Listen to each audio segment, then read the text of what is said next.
Bonjour et bienvenue dans ce nouveau numéro de Parlement Hebdo en compagnie de Mickaël Zamès, de retour parmi nous. Bonjour Mickaël. Bonjour. Dans l'actualité politique et parlementaire cette semaine, la fin d'un faux suspense. Nicolas Sarkozy est candidat à l'élection présidentielle. Déclaration à la télévision mercredi soir. L'affrontement entre candidats peut commencer. Les mots d'oiseau comme menteur ou tricheur ont déjà volé. Mauvais départ pour l'examen de la TVA sociale à l'Assemblée. La commission des finances a rejeté le texte faute de députés UMP présents. Une boulette. Pour la mesure phare du dernier collectif budgétaire, les députés de la majorité se sont rattrapés en votant le texte dans l'hémicycle. Enfin, un peu de cinéma dans cette émission. Nous reviendrons sur la sortie de La Dame de Fer avec Meryl Streep, qui incarne Margaret Thatcher, Premier ministre britannique pendant 11 ans, jusqu'en 1990. La Dame de Fer ou le règne de l'ultralibéralisme, qui la fit haïr ou admirer, c'est selon. Et avec nous pour commenter tous ces sujets et bien d'autres, bienvenue Claude Goasguen. Bonjour. Député UMP de Paris, maire du 16e arrondissement parisien. Vous faites partie des libéraux de la majorité. On vous a beaucoup entendu ces dernières années, souvent en désaccord avec les méthodes du gouvernement, avec François Fillon, mais aussi avec Nicolas Sarkozy. Rassurez-nous, vous faites toujours partie de la majorité? Plus que jamais, puisque... Au fond, je me retrouve beaucoup mieux dans le discours actuel de Nicolas Sarkozy que dans le discours des 2 premières années. C'est-à-dire le dernier discours, celui du Figaro Magazine, par exemple? Oui. Je trouve que, moi je suis un libéral, je trouve que la société française est bloquée. Elle est bloquée parce que les corporatismes sont trop forts. Et qu'au fond, j'ai presque regretté que dans les premières années, on ne s'attaque pas d'une manière plus vigoureuse aux habitudes. Par exemple, la formation professionnelle, que je connais très bien, je fais un rapport il y a une vingtaine d'années sur le financement, ça n'a pas changé. En réalité, la formation, c'est 30 milliards.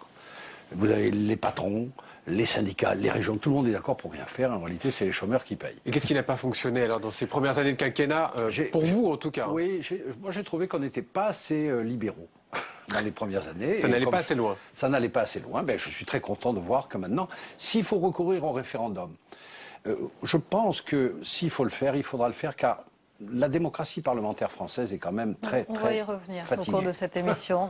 Juste peut-être une question sur les investitures à Paris. Là, donc on parle des législatives. Vous avez soutenu pendant un moment, pendant longtemps, Rachida Dati. Oui, j'ai essayé. En tout cas. François Fillon, candidat à Paris, c'est une problème. mauvaise idée? Non, je trouve que la méthode qui a été employée pour envoyer Fillon n'était pas très correcte à l'égard de quelqu'un. Vous savez, dans ce genre de choses, il vaut mieux s'arranger.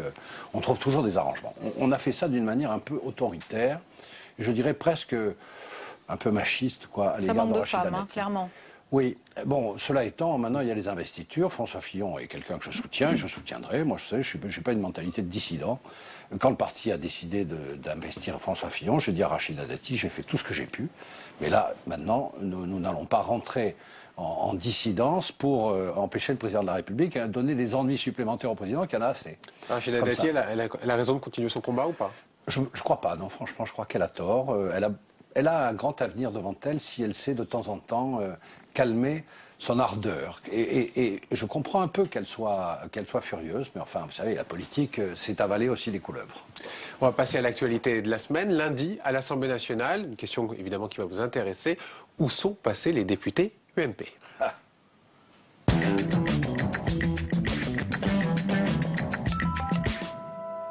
C'est ce que l'on appelle un couac. La TVA sociale annoncée il y a quelques semaines par le président a été rejetée en commission des finances à l'Assemblée nationale.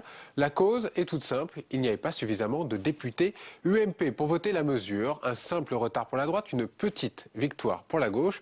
Les explications de Chloé Buffard. Je vais suspendre la séance afin de permettre à la commission d'achever ses travaux. À peine commencé et déjà retardé, le débat sur la TVA sociale n'est toujours pas terminé en commission. Plus de 800 amendements à examiner et vers 18 h, une petite victoire pour la gauche. Pardon? Elle vient d'être supprimée en commission. On était majoritaire, ils viennent d'être tapés. Ah bon? Bah, ça passe mal puisque en commission, la mesure proposée par le gouvernement a été supprimée. Et pourquoi l'UMP n'est pas mobilisé?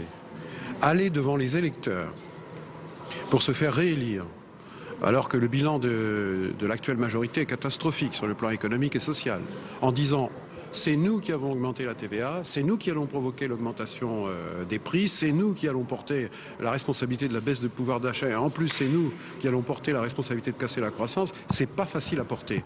À la surprise générale, la Commission des finances vient de rendre un avis négatif sur la TVA sociale. Les socialistes étaient en effet plus nombreux que les députés UMP. Le groupe n'a pas été assez attentif au fait qu'en face, au groupe socialiste, ils ont voulu faire un coup en étant plus nombreux que nous. Et c'est vrai que c'est pas très heureux à la veille de l'annonce de la candidature du président de la République. Ça, je vous l'accorde bien volontiers.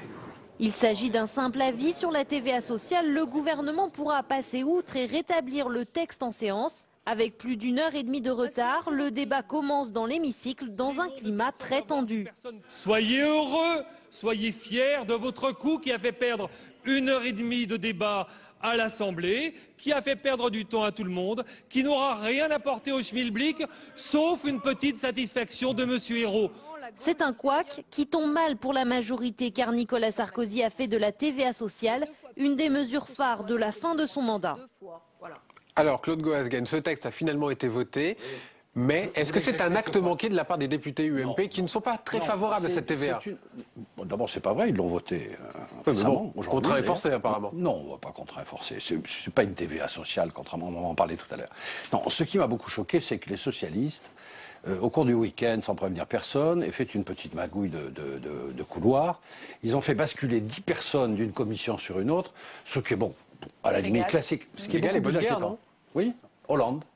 Monsieur Hollande, candidat à la présidence de la République, s'est permis de jouer un petit jeu d'arrière-cour et d'arrière-boutique du Parlement. J'ai trouvé quand même ça un peu raide, et d'ailleurs je trouve que toute cette aventure de M. Hérault est assez pitoyable. Mais sur le fond quand même, cette TVA... Sur le fond, cette TVA n'est pas la TVA sociale. Les députés ne sont pas très favorables. Circonscription, quand vous retournez, on vous dit, finalement, cette TVA, en 2007, elle vous a fait perdre quelques députés. Non, c'était pas la même. Il faut bien comprendre qu'en 2007, nous sommes en période d'expansion. Une TVA en période d'expansion vous colle de l'inflation. Là, nous sommes quasiment en période de déflation. C'est-à-dire qu'au mieux, s'il y a une importance de cette TVA, qui est quand même minime, 1,6, ça va pas très loin, bon, ça fera une stabilité des prix, mais certainement pas une inflation. Tout le reste est du pipeau. D'autre part, c'est pas une TVA, parce que la TVA, normalement, ça part dans les caisses de l'État. Là, ça part pas dans les caisses de l'État, puisque ça part sur la baisse des cotisations patronales sur le fameux. Le résultat est le même pour ça le pouvoir d'achat. Franchement, toutes les enquêtes sur l'Allemagne, l'Angleterre, toutes les évaluations sur un 6 et puis la taxe sur les revenus de la CSG, tout ça, en réalité, stabilisera les prix. C'est pas agréable de le faire. C'est clair qu'on aurait préféré éviter ce genre de mesures, mais très franchement, il n'y a pas de quoi quand même se rouler par terre en disant que c'est une augmentation drastique des impôts. Quand je compare au programme de M. Hollande, je trouve qu'on est quand même très très gentil. Bon, en tout cas, vous avez joué la discipline majoritaire après, puisqu'il y avait beaucoup de députés non, c'est un petit UMP. Coup, ce qui est choquant, ça fait 2-3 fois qu'ils font le coup. Bon, ça fait partie de l'opposition. Nous aussi, on a fait ça quand on était dans l'opposition. Ce qui est choquant, c'est que Hollande se soit prêté à ce jeu. Et il paraît que vous êtes fait un peu remonter les bretelles par François Fillon en réunion de groupe mardi matin. Fallait voter en masse, a-t-il dit. Moi, j'ai toujours été favorable à cette TVA. C'est votre côté libéral, c'est ça? Non, mais non, la TVA sociale, c'est pas la TVA. Nous sommes dans une période où on a un déficit. Moi, je suis pour la baisse des dépenses publiques. C'est-à-dire quelque chose qui est obsessionnel pour un libéral, c'est de baisser les dépenses publiques. Or, ce gouvernement le fait, ça lui donne un point positif. On aurait pu le faire plus tôt. Vous voyez pourquoi? Au début, j'étais plus critique qu'à l'arrivée. Donc, vous dites, on aurait pu faire plus tôt cette TVA, comme l'a dit François Fillon dans une interview au Monde. Bien sûr, on aurait pu le faire plus tôt. Je trouve que les États européens ont été trop dépensiers et qu'on aurait dû baisser les dépenses publiques et le budget social beaucoup plus tôt. Le gérer autrement, en tout cas. Juste encore, vous voyez, on retrouve le libéralisme. À la fin du quinquennat, on aurait dû le trouver un peu plus tôt. Mais justement, c'est la raison pour laquelle je soutiens avec beaucoup d'ardeur Nicolas Sarkozy. Alors, petit retour sur la TVA sociale. J'espère qu'il restera libéral. Juste une dernière question. Jean-Marc Ayrault qui propose un référendum sur la TVA sociale. C'est une rigolade. Ils sont contre le référendum. Il a été lamentable, d'ailleurs, c'est un discours qui l'honore peu. Aller plaider pour un référendum sur le TVA social, alors que François Hollande vient de dire que le référendum, c'était épouvantable. C'est un petit jeu parlementaire. Quoi, une petite malice parlementaire, on va dire. Allez, puisqu'on parle référendum, mardi, Nicolas Sarkozy rebaptise sa proposition de référendum sur les chômeurs.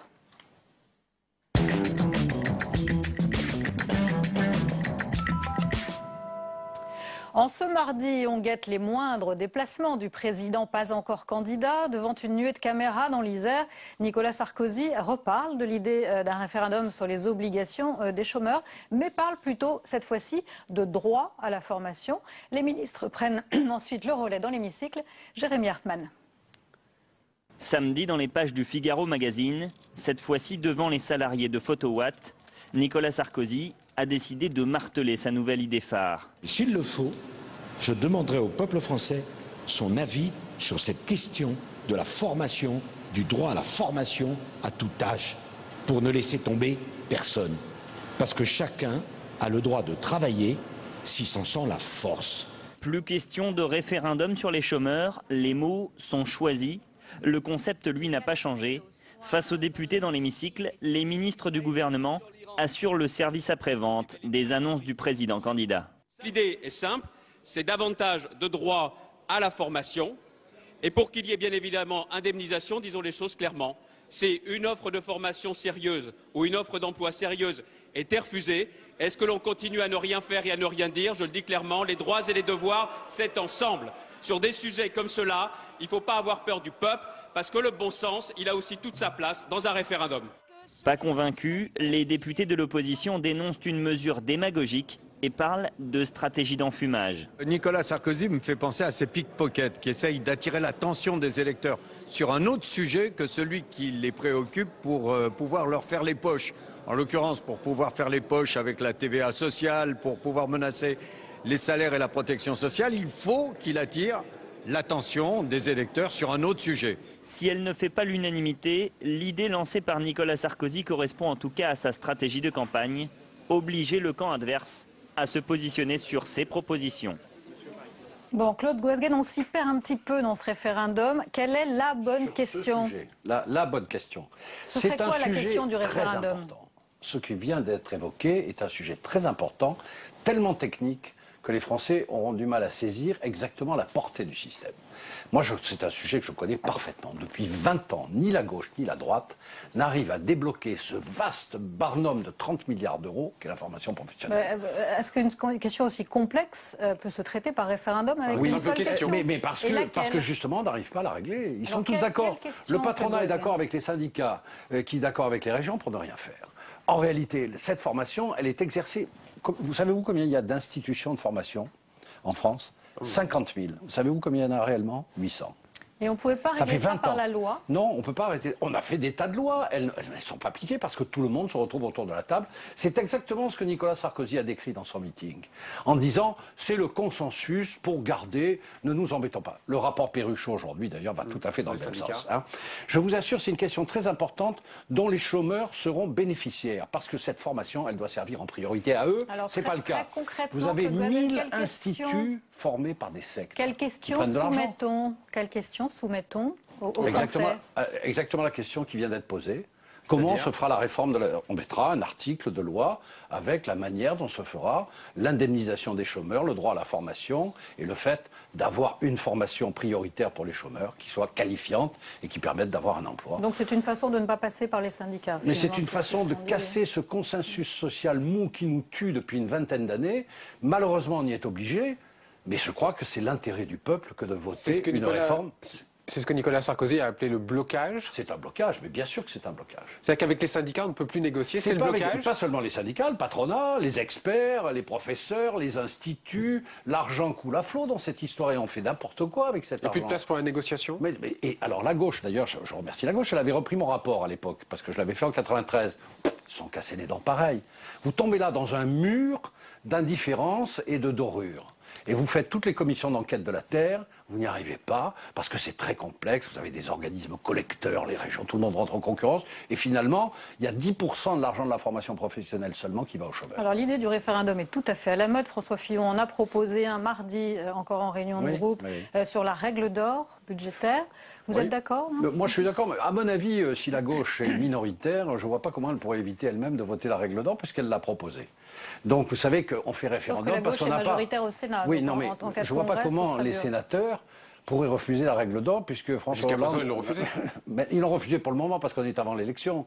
Mais imaginons que nous sommes après l'élection, Nicolas Sarkozy est président, il appelle le Congrès. Est-ce que les socialistes vont prendre le risque de ne pas tenir les engagements qu'ils avaient tenus avant? Inutile de tenir un S'il référendum. faut faire un référendum sur la règle d'or, on le fera, mais là je pense que sur le Congrès on peut passer. Donc le référendum Qui pourrait s'opposer à la règle d'or? arme... C'est un traité européen maintenant d'ailleurs. Le référendum deviendrait une arme un peu usuelle pour toute situation de blocage. Quand il n'y a pas de solution. Je vous assure, c'est pas un vain mot de dire qu'il y a des blocages dans la société française. Crozier le disait il y a 30 ans, il appelait ça la société bloquée. Eh bien, il faut la débloquer. Alors est-ce qu'on va devenir un petit peu comme la Suisse, c'est-à-dire qu'on va gouverner de référendum en référendum? C'est pas tout à fait pareil.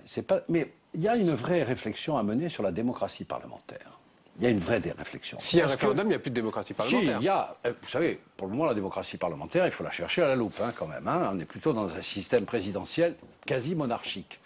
Eh bien, je me demande... C'est généralement une plainte de l'opposition plus que de la majorité. Oh, non, moi, j'ai toujours été dans cette ligne. Vous voyez, je suis encore un libéral têtu et impénitent. Mais je trouve que, par les temps qui courent, avec la montée du populisme, qui frappe à cause de la crise, il faut donner la parole au peuple, car le peuple ne se sent plus représenté par les élites, et il y a des moments où, quand il y a des blocages, eh bien, il faut que le peuple choisisse. Même un homme de gauche devrait pouvoir dire ça. Redonner la parole au peuple, c'est pas populiste? Si, c'est la manière d'associer le peuple, comme l'avait fait le général de Gaulle, à des décisions qui étaient cantonnées à des élites. Quand le général de Gaulle a proposé l'élection au suffrage universel du président de la République, on l'a accusé de tout. Dictateur, populiste, etc. Plus personne aujourd'hui ne remet en cause cette élection au suffrage universel. Ben, c'était un appel au peuple contre les grands notables qui faisaient 15 tours, 16 tours, 17 tours sur la 4ème République. Alors vous parliez des parlementaires, voilà un sujet qui va vous intéresser et qui intéresse tous les parlementaires et qui d'une certaine façon transcende les clivages politiques. Le cumul entre un mandat électif et un mandat exécutif. Aujourd'hui, on peut être député ou sénateur ou maire et siéger dans une communauté de communes. Une opportunité largement utilisée par la majorité des parlementaires. Un rapport du Sénat rendu ce mardi entreprend de dire quelques vérités. Les propos de Sandra Cerquera. Voilà un sujet qui dépasse le clivage politique habituel. Un UMP et un PS, ensemble, auteurs d'un rapport sur le cumul des mandats des parlementaires. Aujourd'hui, on peut être député ou sénateur et maire et siéger dans une communauté de communes. 3 fonctions chronophages, influentes aussi. Certains parlementaires cumulent jusqu'à 4 mandats et finissent par ne plus siéger dans l'hémicycle. Et si vous devez rajouter qu'au titre de ces fonctions, vous occupez aussi des responsabilités dans des organismes type gestion d'hôpitaux ou de maisons de retraite ou d'organismes de syndicats des eaux, de SEM de construction, la vie devient tout simplement impossible. D'autant que cumuler 3 emplois du temps veut aussi dire cumuler 3 salaires. Un sénateur qui est maire d'une ville de plus de 100 000 habitants gagne environ 8 000 € mensuels, auxquels s'ajoutent près de 4 000 € quand l'élu préside une grosse communauté urbaine, soit au total 12 000 €. Pour les Français, c'est pas tant le cumul des mandats, parce qu'ils aiment bien avoir des élus puissants. Ce qui souvent les met en colère ou attire des remarques ou des critiques acerbes, c'est le cumul des salaires. Depuis 1992, les indemnités des parlementaires sont limitées à 8 100 €. Mais la loi prévoit un dispositif de reversement. Une pratique curieuse qui permet à tout élu qui dépasse le plafond de désigner un collègue pour lui reverser le trop-plein perçu.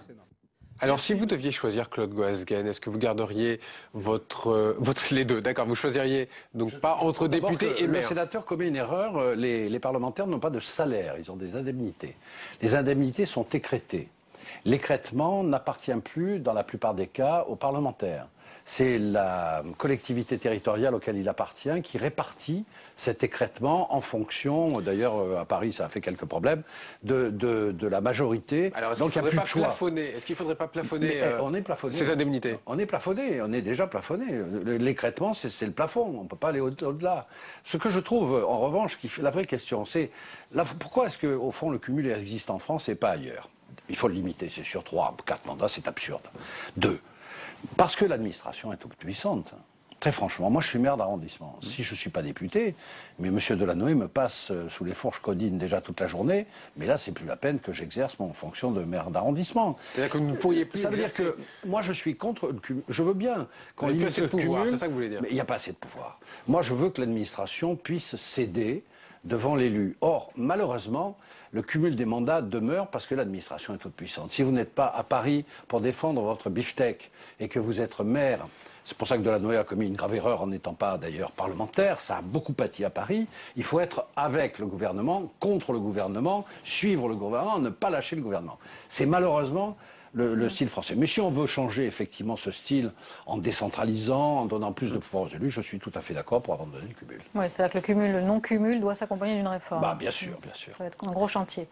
Voilà. On va passer au mercredi avec le temps fort de la semaine, hein, je crois qu'on peut l'appeler comme ça, Nicolas Sarkozy, qui met fin à un long suspense.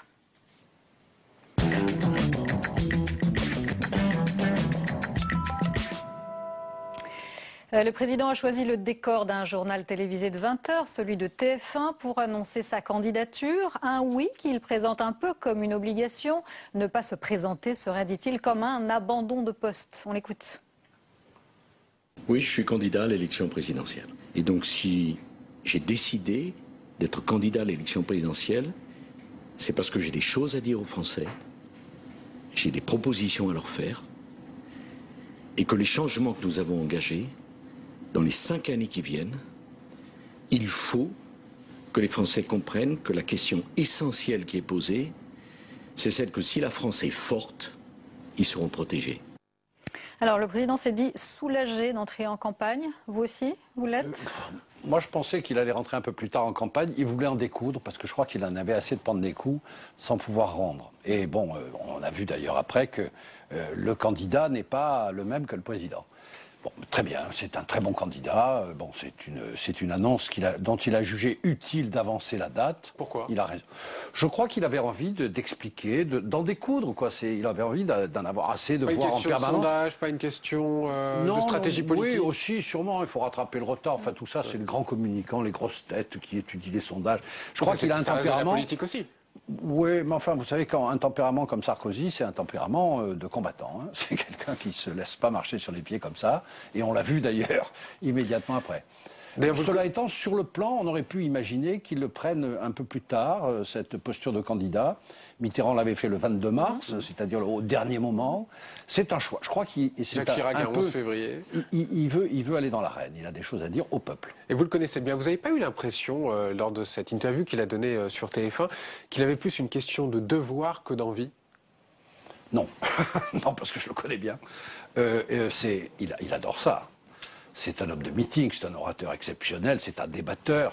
Bon, il est comme dirait, comment dire, c'est comme Astérix, hein, il est tombé dans la potion magique. Hein, la politique, c'est sa vie. Il a beau dire qu'éventuellement, s'il est battu, il quittera la politique. Je suis un petit peu persuadé du contraire. Non, je ne crois pas. S'il est battu, vous pensez qu'il continuera? Oui, bien sûr. C'est un combattant. C'est quelqu'un qui vit la politique par toutes les pores de la peau. Je vous dis, sa potion magique à lui, c'est la politique. Il y a une vie politique après la présidence? Oui, sûrement. Ouais. Sauf quand c'est trop tard. Il est jeune, il a 57 ans quand même. Vous savez, il y a de quoi faire à 57 ans encore. Ça serait quoi? Ça serait par exemple d'être candidat en 2017 si jamais il était. Écoutez-moi, je pense qu'il va être élu. Enfin, ça, c'est autre chose. Mais c'est un homme qui ne détellera pas comme ça de la politique française. Si ses opposants le croient, il se trompe totalement et il leur donnera une leçon quand même qui méritera d'être entendue. Vous parliez des communicants tout à l'heure, Claude Goasguen, vous avez sans doute vu l'affiche qu'ils ont choisie pour lui. Vous la trouvez comment? La France forte comme slogan? Moi, les slogans, je suis pas compétent, je suis un juriste borné. Moi, les slogans... Vous vous rappelez peut-être celle de Valéry Giscard d'Estaing? Oui, c'est pas vraiment le meilleur rappel. Ça ne lui a pas porté chance. C'était en 80. Ils l'ont choisi. Qu'est-ce que vous voulez que je dise? Ce sont eux qui sont les compétents, pas moi.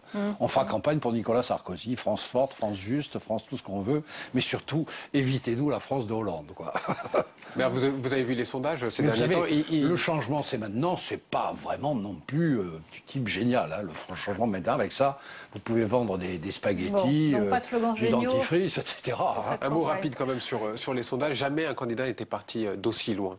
Est-ce que vous y croyez vraiment? Même si on sait que vous pensez que Nicolas Sarkozy pourrait être candidat et certainement élu, est-ce que vous pensez aujourd'hui qu'il a encore ses chances vu les sondages?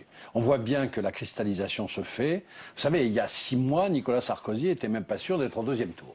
Aujourd'hui, on voit bien que la cristallisation se fait entre les socialistes et lui, et que, a priori, il y a 2-3 points peut-être à reprendre. 2-3, pas plus. 2-3, et ça donnera une élection, comme d'habitude, une élection très serrée entre la gauche et la droite, quoi. C'est clair. Alors, évidemment, même si Sarkozy ne s'adresse pas à la droite, ça aura quand même la signification pour les commentateurs de l'affrontement classique, Giscard, Chirac, Mitterrand et les autres. Au fond, ça fera du 51-49, quoi. Mais je ne sais pas encore dans quel sens. Alors, Claude Goasguen, vous imaginez qu'il y a eu beaucoup de réactions à cette annonce de candidature de Nicolas Sarkozy. On va les écouter et on réagit juste après. Nicolas Sarkozy cherche à faire oublier son bilan, qui est dramatique, il faut le dire, en matière de chômage, d'effondrement du pouvoir d'achat, d'augmentation de l'insécurité, d'explosion de l'immigration. Mais je l'ai trouvé assez insincère et probablement pas convaincu lui-même de pouvoir faire oublier aux Français les échecs très lourds qui ont été ceux de son quinquennat. Ce soir, nous avons assisté à un numéro de pur cynisme de la part de quelqu'un qui vient nous parler de ses ambitions sociales après avoir fait reculer le pays comme aucun autre président ne l'avait fait de toute la Ve République. Cet homme-là, c'est celui qui vous a pris la retraite à 60 ans, ne l'oubliez jamais. Puisqu'il a choisi lui-même l'expression de capitaine sur un bateau, lorsqu'un capitaine a mené un bateau jusqu'à la situation où nous sommes sur les récifs et dans la situation d'un bateau échoué, eh bien, il faut changer. Des critiques, bien sûr. Et François Hollande, lui, était au même moment en meeting à Rouen, mercredi soir, dans un difficile exercice d'équilibriste, minimiser l'annonce de candidature de son adversaire sans la passer sous silence. Il en a même beaucoup parlé. Chloé Buffard et Jean-Baptiste Daoulas étaient sur place. Jusqu'au bout, François Hollande aura tout fait pour minimiser la déclaration de Nicolas Sarkozy. Comme prévu, meeting à Rouen, sa ville natale, devant près de 10 000 personnes. Le socialiste multiplie les attaques contre Nicolas Sarkozy avec son arme préférée, l'humour. Vous connaissez la nouvelle du jour? Peut-être n'est-elle pas venue jusqu'à vous. Le président candidat est désormais candidat président.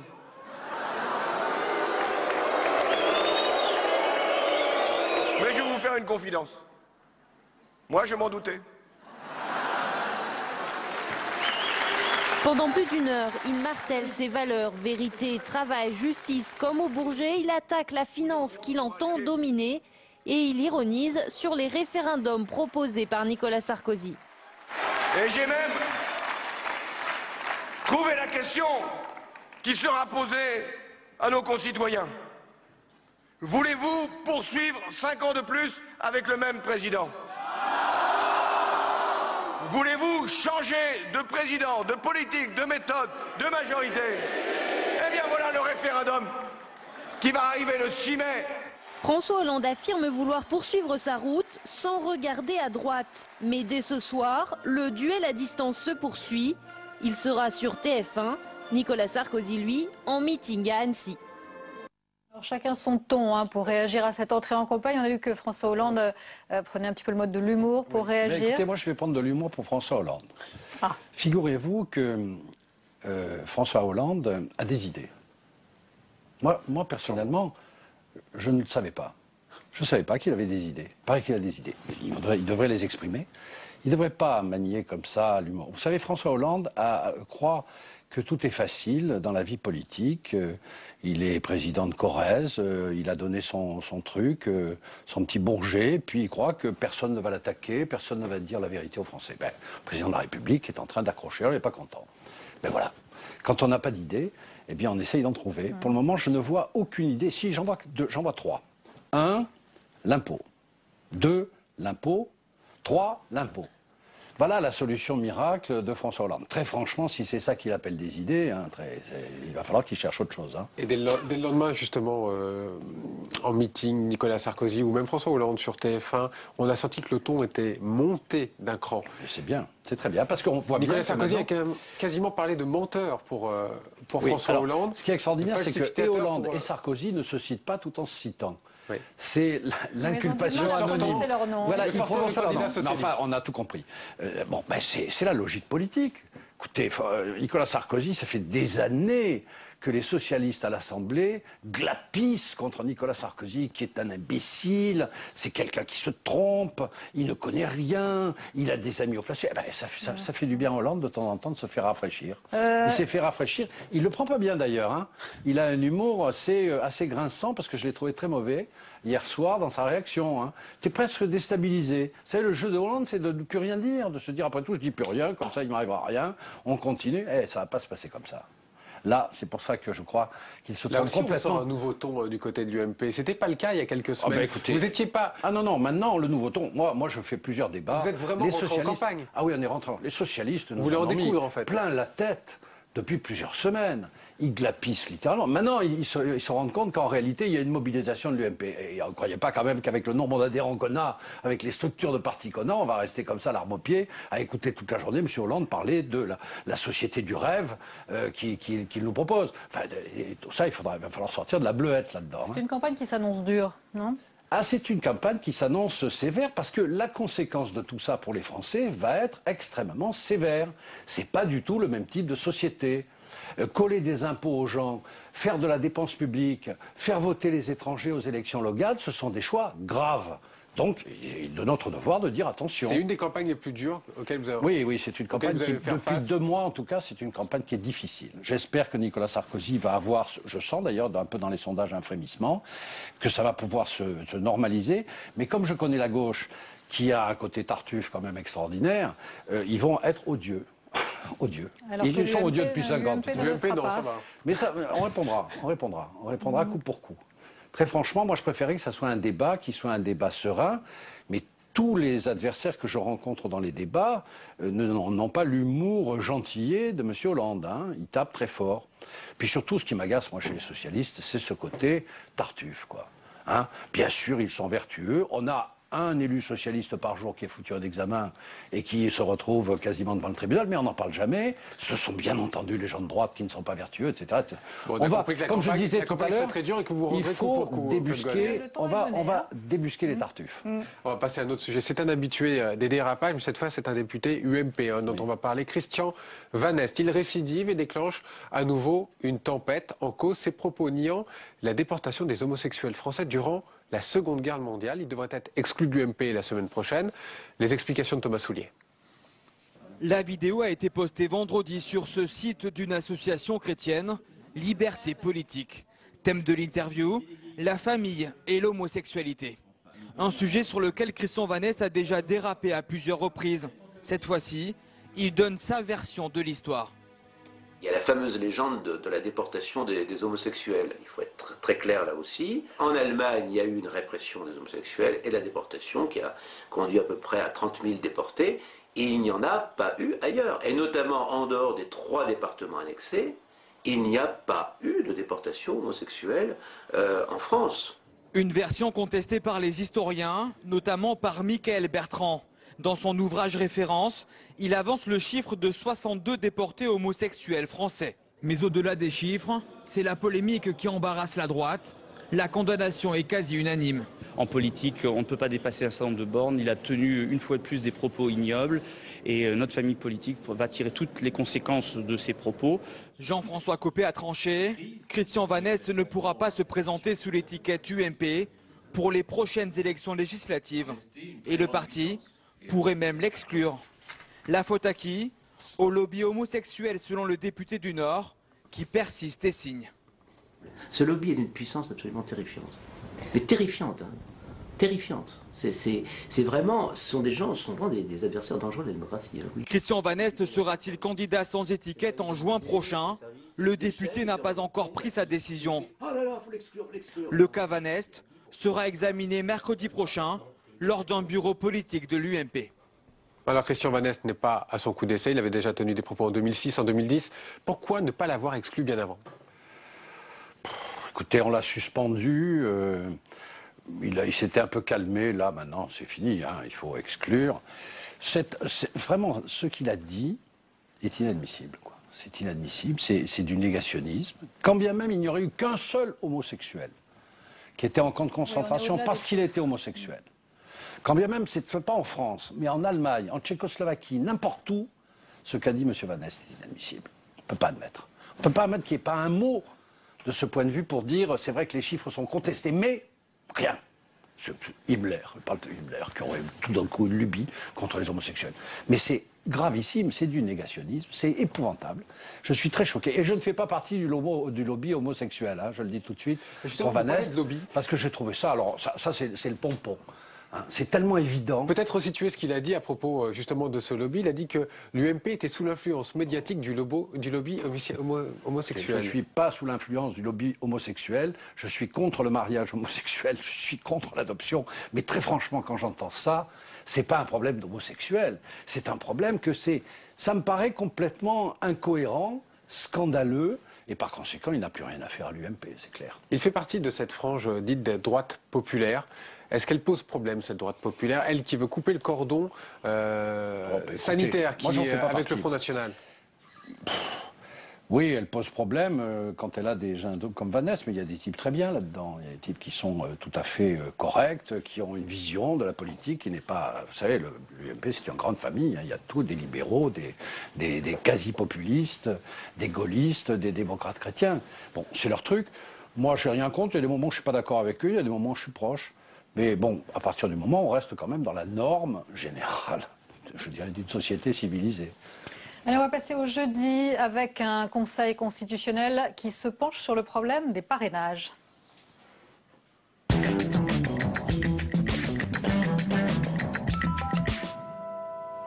Ils sont 3 candidats à avoir demandé au Conseil constitutionnel de trancher sur la question de l'anonymat des parrainages. Marine Le Pen, Corinne Lepage et Christine Boutin, même si elle n'est plus candidate. Les audiences ont lieu ce jeudi matin, l'occasion d'avancer ses arguments. Si je suis ici aujourd'hui, si j'ai saisi le Conseil d'État, si j'ai saisi le Conseil constitutionnel, ça n'est pas pour défendre Marine Le Pen. Il faut bien en être conscient, c'est pour défendre la démocratie française. C'est pour défendre les millions de Français dont je considère qu'ils ont le droit de pouvoir voter pour qui bon leur semble et pas pour les candidats que l'UMP et le PS auraient choisis pour eux. Je ne soutiens pas la démarche de Marine Le Pen, je soutiens la démocratie qui est fragilisée et qui est en danger. Et tant mieux si nous sommes plusieurs à le dénoncer. Le système est aujourd'hui bloqué. Ça, c'est une certitude. Claude Goasguen, vous êtes un élu. Est-ce qu'il faut, établir l'anonymat pour les parrainages que vous pouvez donner? Marine Le Pen arrivera à avoir ses signatures, ils nous font le même cinéma à chaque fois. Vous êtes convaincu? Ah non, pas du tout, je ne suis pas du tout convaincu. Puis alors que Marine Le Pen nous donne des leçons de démocratie, quoi, ça fait sourire. C'est la loi, elle est comme ça. On attend ce que va décider le Conseil constitutionnel. Mais écoutez, très franchement, je suis peut-être un très mauvais juriste, mais enfin j'ai quelques connaissances. Il m'étonnerait que le Conseil constitutionnel invalide une loi électorale aussi fondamentale que celle qui a été votée en toute continuité, en toute sérénité. Si on réfléchit à plus long terme, parce que finalement on peut réfléchir de tout, hein. Est-ce qu'il faudrait une part d'anonymat ou il faudrait que... Non, pourquoi anonymat? Écoutez, chacun prend ses responsabilités. Enfin, si ça continue, il va falloir qu'on se croit obligé de donner pour que les gens existent quelque chose qu'on ne pense pas. Non, la démocratie, c'est pas ça. Moi, je suis un élu, je donne mon parrainage à qui je veux bien. Je ne vais pas me forcer la main en disant vous allez prêter une voix. Mais qu'est-ce que c'est que c'est magouille? Vous peut-être pas, mais un maire éventuellement. Mais un maire fait ce qu'il veut. Moi, franchement, s'il donne son parrainage à Marine Le Pen, je n'ai rien contre lui, mais il prend ses responsabilités, hein, il assume. C'est un choix politique important. On ne peut pas vouloir tout et le contraire de tout. Si on a mis on a enlevé l'anonymat. Comment? Il n'y a pas eu de consigne de la part des partis? Je peux vous dire qu'absolument pas. On n'a empêché personne de donner le parrainage. Moi, je ne donnerai pas mon parrainage ni à Marine Le Pen, ni à Mme Boutin, qui d'ailleurs s'est retirée. Je donnerai le parrainage à qui je veux donner le parrainage, c'est-à-dire à Nicolas Sarkozy. Il y a des élus quand même qui se plaignent d'avoir eu des pressions. On leur a dit si vous voulez votre financement sur tel projet. Ou en tout cas, ça peut être un peu de non-dit. Vous n'y croyez pas? Non. Franchement, c'est peut-être possible, mais enfin, tu sais, ça, c'est ridicule. Parce que de toute façon, une personne qui veut donner son parrainage, il le donne. Je crois que Mme Le Pen aura ses parrainages. Si elle les a pas, elle les a pas. Si elle les a, elle les a. Si elle les a pas, c'est pas un déni de démocratie? Écoutez, non. Délit de démocratie, d'abord, ça n'existe pas. Déni de démocratie, pas du tout. Franchement, c'est la loi. On ne va pas changer la loi parce que tel ou tel candidat a du mal à trouver. D'ailleurs, pourquoi est-ce que les gens ne veulent pas donner leur signature à Marine Le Pen? Pourquoi? C'est ça la vraie question. Parce que Marine Le Pen n'arrête pas de baver sur les élus en disant qu'ils sont tous des voyous, qu'ils ont tous la main dans le pot de confiture, etc. Après, elle s'étonne que les élus se disent, bon, après tout, débrouillez-vous. Hein, on ne peut pas à la fois dire que la démocratie c'est épouvantable et que les élus sont tous des voyous corrompus, et puis en même temps aller leur dire, écoutez, essayez de signer parce que ça c'est la démocratie. Non, qu'on se débrouille quoi, c'est tout. Claude Goasguen, qu'est-ce que vous pensez de la démarche de François Bayrou qui est prêt à mettre autour de la table, de faire la concertation avec les autres candidats pour permettre à Marine Le Pen d'avoir sa signature? Je la comprends pas. J'aime beaucoup François Bayrou qui est un ami personnel, j'ai beaucoup d'estime pour lui, je crois que là il s'est trompé. Ça ne se fait pas. On ne fait pas ça. On ne va pas se mettre autour de la table en disant tiens, ben moi j'enfile 50. Un peu petite cuisine entre candidats, c'est ça? Alors là, pour le coup, là c'est vraiment donner à la vie politique une image. Je pense que François, là, s'est trompé. Peut-être une stratégie pour récupérer quelques voix aussi. C'est possible, ça c'est pas possible. Mais je ne le disais pas, puisque vous le dites. C'est une question. C'est possible qu'il ait eu ça derrière la tête. C'est possible. En tout cas, il ne me l'a pas dit. Mais en tout cas, ça ne se fait pas et ça ne se fera pas. Alors Claude Goasguen, on va finir cette émission avec un film qui sort cette semaine sur vos écrans. Vous, le libéral, vous avez parlé beaucoup de votre côté libéral dans cette émission, vous ne resterez peut-être pas insensible à ce film, La Dame de Fer, qui retrace la vie de Margaret Thatcher. Simon Barbary. 22 ans après son départ de Downing Street, la Dame de Fer est de retour, mais sur les écrans. Le parcours de l'ancienne Premier ministre, aujourd'hui atteinte par la maladie d'Alzheimer, redonne une seconde jeunesse à celle qui a marqué la société britannique dans les années 80. Privatisation, réduction de la dette, coupe budgétaire, célébration de l'argent étaient à l'époque sa marque de fabrique. Des thèmes porteurs pour la droite et une partie de la social-démocratie européenne. Le retour en grâce des années Thatcher fait des nostalgiques. Les Britanniques comprennent que les politiques de la Dame de Fer étaient nécessaires sur le long terme. En dehors de l'aile gauche du Parti travailliste, le consensus balaye toute la classe politique. Jusqu'en Argentine, là-bas, le long métrage fait partie des films les plus vus le week-end dernier. La guerre des Malouines fit pourtant plus de 600 morts dans les rangs argentins. Alors Claude Goasguen, est-ce que vous irez voir ce film? Oui, moi j'ai eu l'occasion de rencontrer Margaret Thatcher avec Jacques Chirac, dans un entretien assez long, où elle nous avait dit tout le mal qu'elle pensait de Jacques Delors, qui à l'époque était à la... Elle était terriblement libérale, terriblement énergique, et surtout elle détestait le caractère bureaucratique que l'Europe était en train de prendre. Elle nous avait fait une sortie terrible là-dessus. Elle aimait beaucoup Jacques Chirac, avec qui elle s'entendait très bien, et c'était une femme assez exceptionnelle. Est-ce qu'elle avait raison avant tout le monde, notamment sur le côté de la dette? On ne dépense pas plus qu'on en a. Elle avait raison, évidemment, que les États européens, et la France y compris d'ailleurs, se sont mis à dépenser comme des fous. Et maintenant, évidemment, paye l'addition. Le monde n'est plus le même. L'Europe continue à dépenser comme s'il n'y avait pas de Chine, s'il n'y avait pas d'Inde et s'il n'y avait pas des pays émergents qui, eux, sont riches, créatifs, etc. Elle a laissé il y a quand même énormément de détracteurs sur sa politique. N'en faisons pas non elle plus a la été page dure. d'échec. Elle a été dure. Oui, sur la décomposition quand même des services publics, notamment la santé. Oui. Il faut peut-être quand même... Les manifestations, on se rappelle aussi en Grande-Bretagne. C'est terrible. L'état des syndicats, mais l'Angleterre est un pays différent du nôtre. C'est un pays extrêmement civique. Et ils ont apprécié Margaret Thatcher, même si après les travaillistes ont un peu remédié. C'est vrai qu'il y a des défauts en Angleterre qui sont incontestables. Mais en tout cas, je peux vous dire que Margaret Thatcher avait trouvé le pays dans un état épouvantable. Il y a un avenir pour le libéralisme, selon vous? Oui, parce que le libéralisme n'a jamais existé en France encore. Ce serait peut-être temps qu'un jour, quand on dit moins de dépenses publiques, pas de dette publique, essayons de gérer au mieux le budget social intelligemment, de manière à ce que les prestations soient meilleures, garanties par la concurrence, etc. Ça, c'est du libéralisme. Au fond, pour terminer, je trouve que Nicolas Sarkozy est en train peut-être d'opérer dans son discours la vraie rupture qu'on n'a pas pu faire dans les 5 dernières années.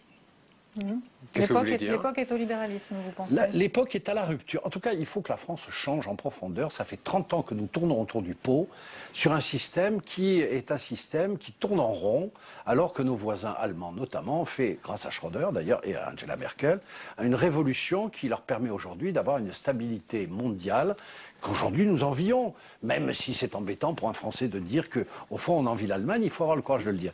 Et moi je pense que nous avons été retenus, sans doute par une grande timidité gouvernementale excessive, mais ces blocages durent depuis 30 ans. En réalité, depuis la société bloquée de Michel Crozier, on n'a pas beaucoup évolué, il serait peut-être temps qu'on change. Voilà pour un coup de référendum. L'appel au libéralisme de Claude Goasguen. Merci d'avoir participé à notre émission. Merci Aude. On se retrouve la semaine prochaine.